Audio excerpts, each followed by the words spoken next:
Je te remercie de me retrouver à l'occasion de ce tirage. On va regarder avec le tarot Sophie en faisant un tirage en croix assez simple sur le départ. Eh bien, le message que tu es appelé à recevoir à l'instant où tu auras été appelé par cette vidéo. Je t'invite évidemment, comme toujours, à faire preuve de discernement, à ne prendre que les messages qui résonnent.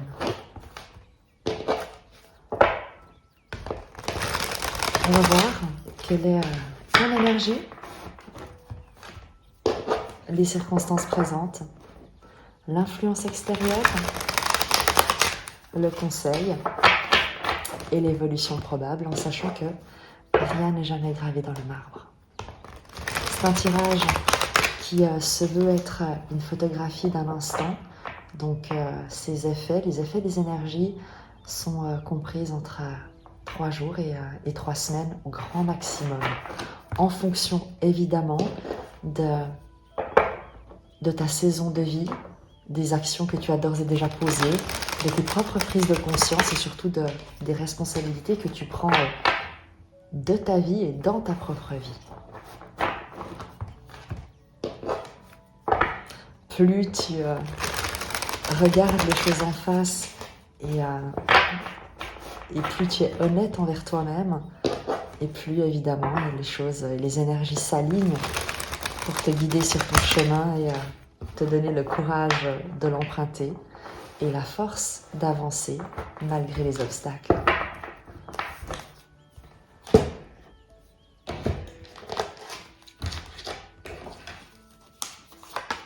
Ton énergie, le présent, le contexte au présent, l'influence extérieure, le conseil, l'évolution probable, la mort, la transformation, la renaissance. C'est la chemise, évidemment la chemise, la chenille qui se transforme en papillon. Tu auras compris, il y a un changement majeur qui t'est annoncé pour le meilleur. La carte de l'arcane Son Nom de la mort n'est jamais un présage négatif. Cette arcane, cette énergie, indique toujours une transformation, le passage d'un état à un autre, et la vie ne connaît que l'expansion. Les énergies au présent, le 8 de coupe. On comprend la carte de l'arcane Sans Nom, puisque le 8 de coupe, c'est cette énergie du départ, de quitter un sol stérile, des coupes qui sont vides, qui n'ont plus rien à t'apporter, une sorte de désert, et tu le vois sur la carte, mais qui est parfaitement illustré pour indiquer qu'il est temps de te diriger vers de nouveaux horizons. Et c'est un départ qui se fait sans regret, sans amertume, sans vraiment même de nostalgie. C'est plutôt une évidence qu'il est temps de partir. L'influence extérieure dans ta situation. Oh. Le 9 de coupe, le vœu exaucé. Il y a un vœu qui est sur le point d'être exaucé. Donc, ce qui explique, ou peut-être même, je te l'ai dit, si tu as regardé en face ta situation, écouté tes besoins et constaté qu'ils ne sont pas remplis, que tu ne réponds pas à tes propres besoins et que tu prends la responsabilité, eh bien de prendre le risque de quitter ce que tu connais, ce qui ne te nourrit pas, pour te diriger vers un ailleurs, un meilleur, l'inconnu.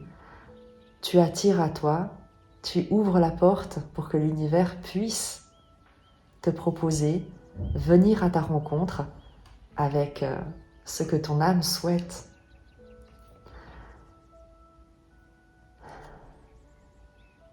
Le conseil,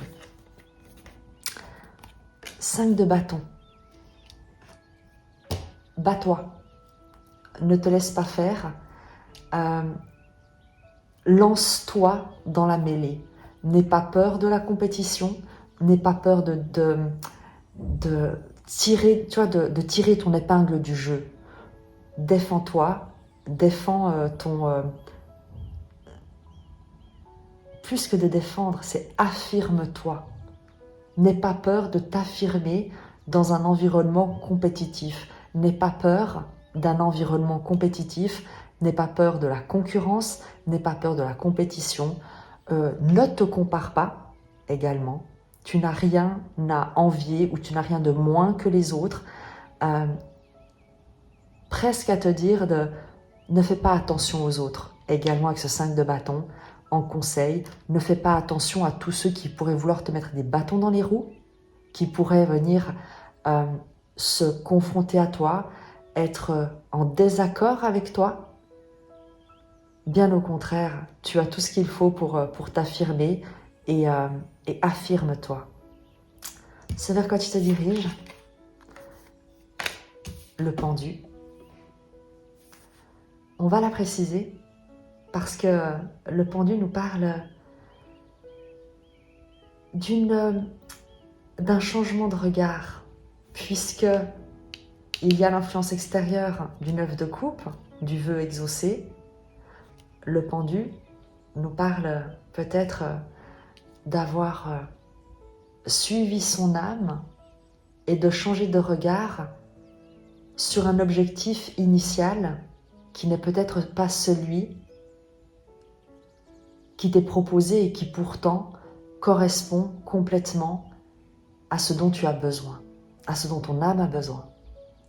On va prendre une précision sur le pendu pour voir quel est ce vers quoi tu te diriges.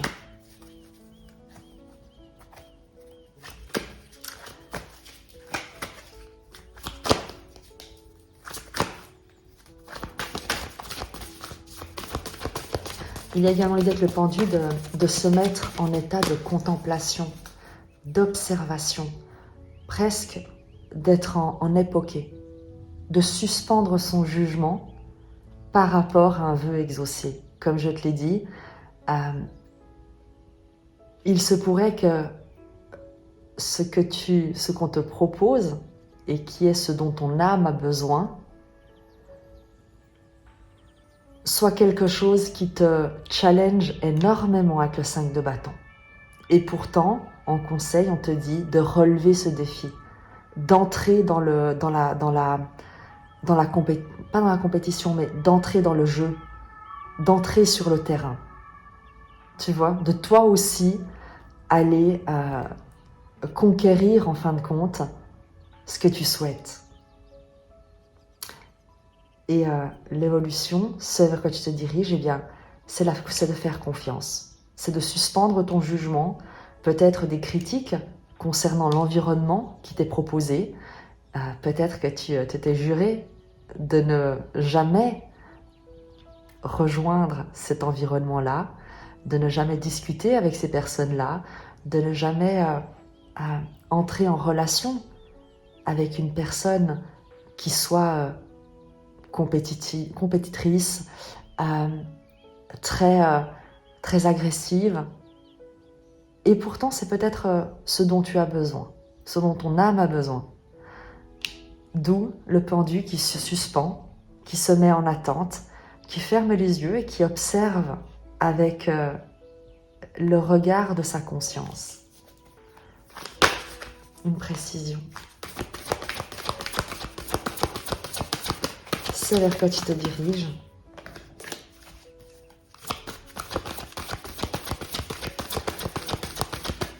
L'idée, parce que là c'est moi qui les ai lâchés, l'idée également que, évidemment elles sont allées tout là-bas.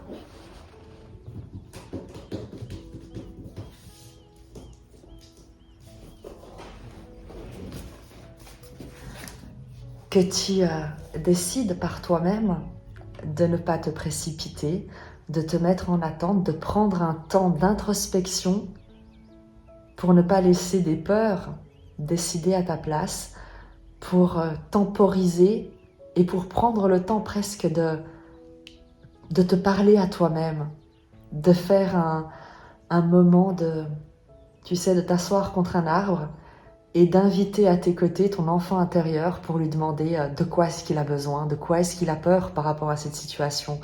Comment est-ce que toi, en tant qu'adulte, eh bien, tu peux le rassurer, lui dire que tout ira bien. Pourquoi je te dis ça? Parce qu'en fait, la carte du diable avait déjà voulu sortir, mais elle n'était pas sortie complètement, et là, elle sort. Il y a cette confirmation que tu vas te confronter à un diable intérieur. Le diable intérieur, ce sont, regarde, les chaînes, les croyances limitantes, les peurs, les conditionnements, tous les jugements sur toi-même, tous tes liens de dépendance à des blessures du passé, à des croyances, à ce que les autres ont pu dire ou penser de toi, aux peurs que tu as et qui te soumettent. Et le pendu, eh bien, il prend le temps de rester avec ce diable intérieur pour finalement en percer presque le mystère, pour mettre finalement la lumière dessus, comme, tu sais, l'enfant qui a peur du monstre dans le placard et qui finalement décide de se lever et d'ouvrir la porte et d'allumer la lumière dans le placard pour se convaincre lui-même qu'il n'y a jamais eu aucun monstre, sinon dans son esprit, sinon dans son imagination. Et c'est ce que tu fais ici, ce vers quoi tu te diriges, c'est cette confrontation pacifique avec des peurs,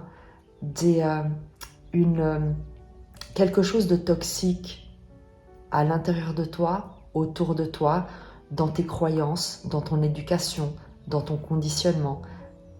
Regarde selon ce qui te parle, mais qui va te permettre ensuite, eh bien, de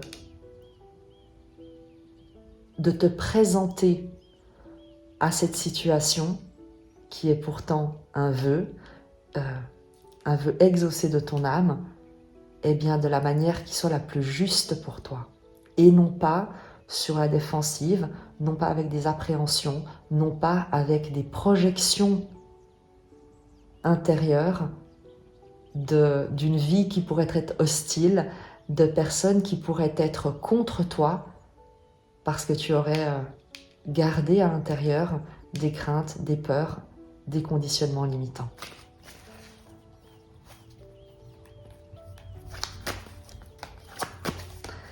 L'étape suivante,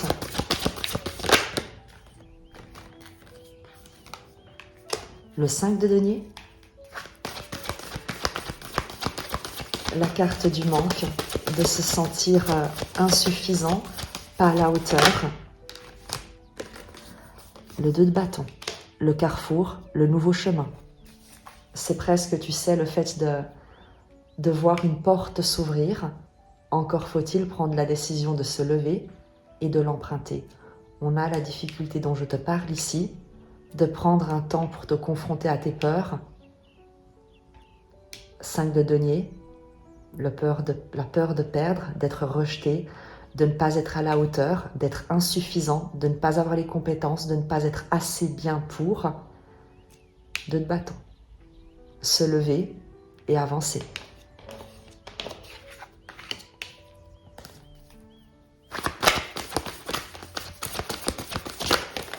Deux cartes en sortie, l'as de denier et l'ermite. Faire confiance avec l'ermite, le derviche, c'est l'idée d'avoir fait le bilan de ce passé, tu vois, d'avoir compris les enseignements et d'accepter le cadeau qui t'est fait à travers cette circonstance, parce que tu as su comprendre ton parcours, en tirer vraiment les leçons et recevoir presque le pardonner, donc voir la part du don dans ce que tu as traversé et accepter avec l'as de denier ce projet, cette nouvelle proposition, ce nouveau départ tel qu'il t'est présenté. En te disant presque, tu sais,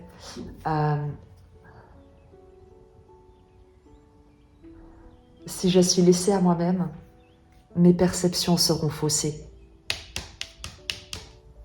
Le pendu et le diable. Je remets entre tes mains tout ce que je pense et ressens.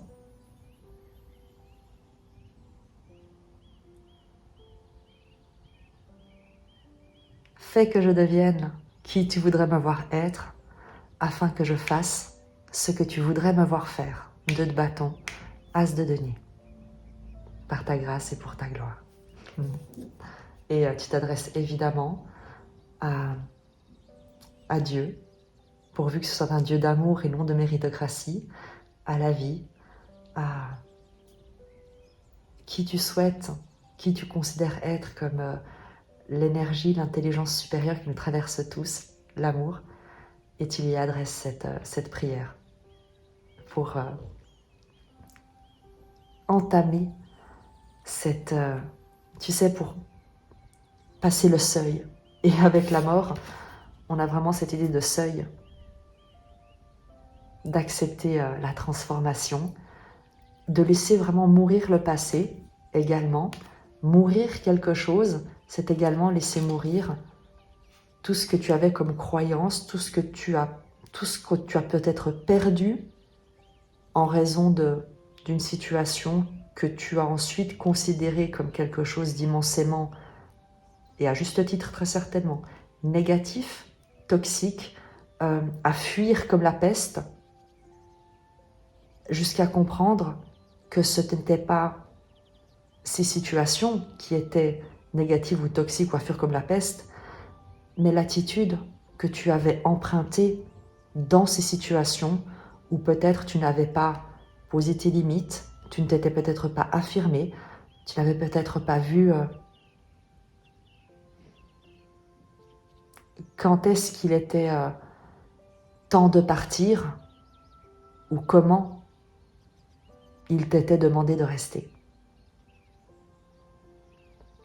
Parce que beaucoup de gens se demandent quand partir, mais il y a aussi cette question de comment rester parfois qui doit être pris en compte.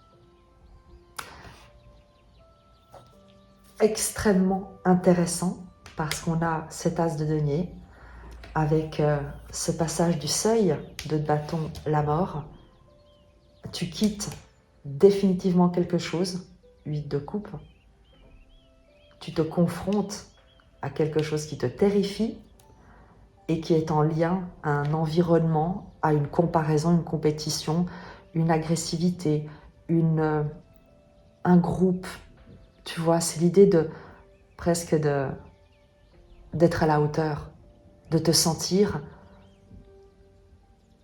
de ne plus te sentir un moins que rien ou une moins que rien dans un environnement.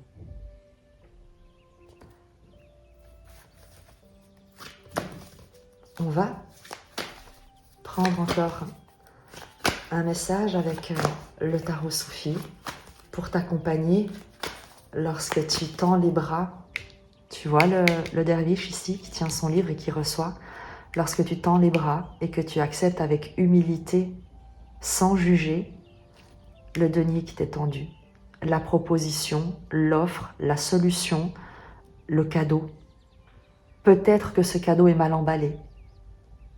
Tu ne sais pas, mais tu ne sais pas ce qui peut se cacher à l'intérieur de cet emballage qui peut être très déplaisant à première vue. Et tu as cette sagesse de ne pas juger le cadeau sur son emballage, mais de prendre non pas le risque, mais de faire confiance, de te faire confiance et de te dire pourquoi pas.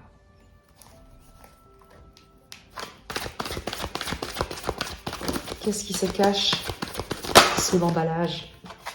La justice, c'est ça que tu reçois. L'occasion de te faire justice. J'aurais pas envie de dire que c'est une seconde chance, pas du tout, mais c'est l'occasion de te faire justice, de t'affirmer, prends-le avec beaucoup d'intelligence, presque de rendre la monnaie de sa pièce, mais non pas en te tournant vers le passé, mais plutôt vers l'avenir. La justice dans le cadeau qui t'est proposé, qui t'est fait, c'est vraiment une reconnaissance, une libération,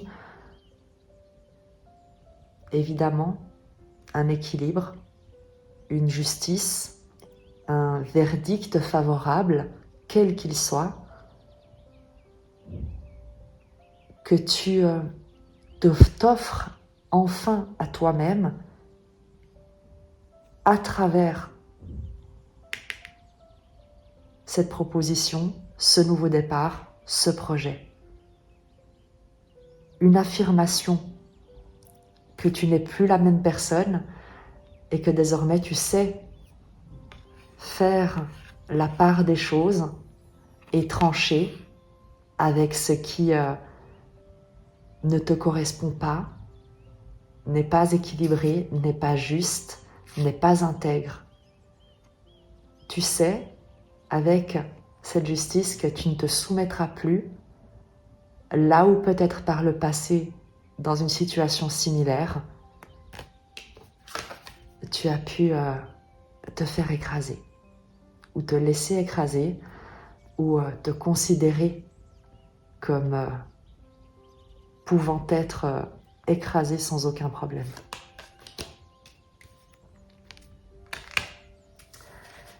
Je vais terminer avec un oracle, puisque j'ai l'impression que c'est... J'entends presque résonner le maillet, tu sais, le marteau que tient le juge, et qui lève la séance en disant « La boucle est bouclée ».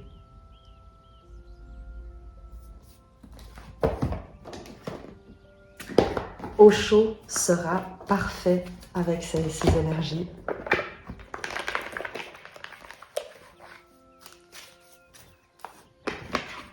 Le tarot de la transformation pour accompagner cet arcane, ça me semble absolument idéal.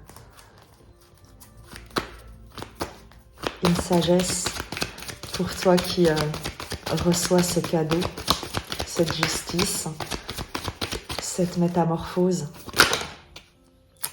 Il y a beaucoup trop de cartes. Je prends celle qui est tombée sur la table. La gratitude. Tu vas adorer son message. Tu vas adorer son message. Et tu verras à quel point elle résonne, mais parfaitement avec cette histoire du cadeau mal emballé. Tu verras, c'est juste incroyable.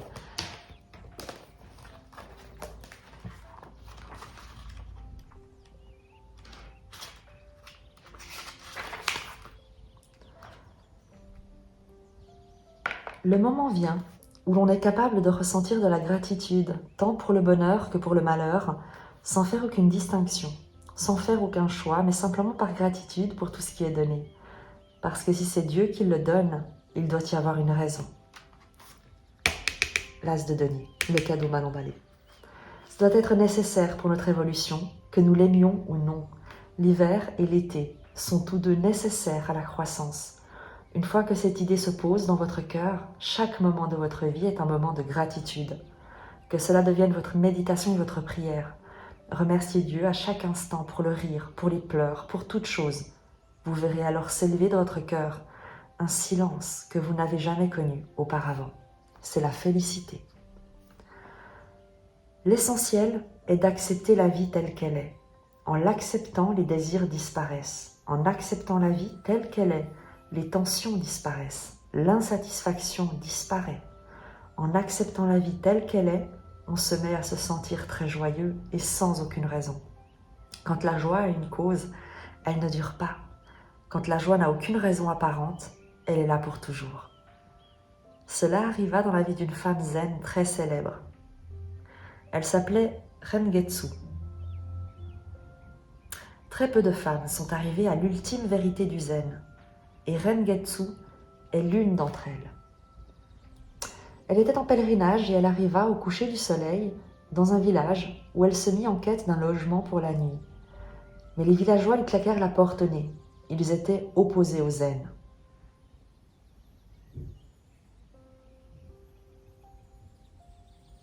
C'était une nuit froide et la vieille femme était sans abri. Et elle avait faim. Elle dut s'abriter sous un cerisier au milieu des champs.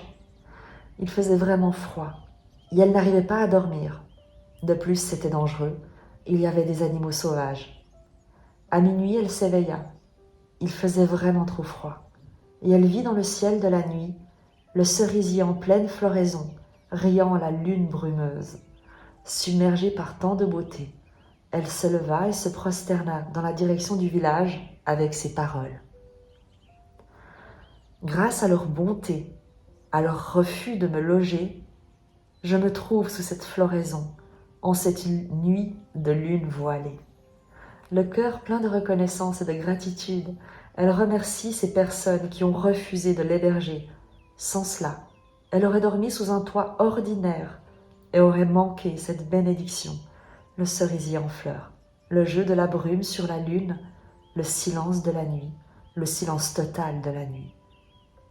Et elle n'est pas en colère, elle l'accepte. Non seulement elle l'accepte, mais elle l'accueille. Elle se sent reconnaissante. On devient un Bouddha le jour où on accueille avec gratitude tout ce que la vie nous apporte. Et tu vois à quel point ce message est riche de sagesse et d'enseignement. Il se peut que tu aies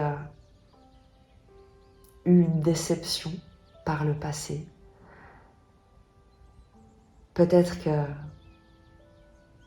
qu'une opportunité t'a été refusée, que l'un de tes projets que tu pensais être un rêve ne s'est pas concrétisé. Mais en fait, il y a un cadeau, il y a toujours une raison qui nous dépasse, tant et aussi longtemps qu'on n'accepte pas la situation et qu'on la considère comme injuste. Mais dès le moment où on dit simplement « je ne sais pas », je décide de ne pas juger, époquer, il y a tout un champ qui s'ouvre. On ne pêche pas par l'arrogance de penser qu'on détient toutes les réponses et on dit à la vie, à Dieu, à l'univers, je ne sais pas, montre-moi. Et c'est à ce moment que la vie, l'univers peut te montrer, au moment où tu arrêtes de vouloir absolument voir par toi-même, obtenir les réponses par toi-même, là où tu penses, où tu es persuadé qu'elles se trouvent. Parce que bien souvent, elles sont tout à fait ailleurs. Et c'est ce que tu découvres au moment où tu lâches le contrôle, où tu lâches prise, où tu acceptes une situation et que tu t'en remets. Je te remercie de ta présence. J'espère que tu auras trouvé un soutien, une inspiration dans ce partage. Je te souhaite le meilleur et je t'embrasse.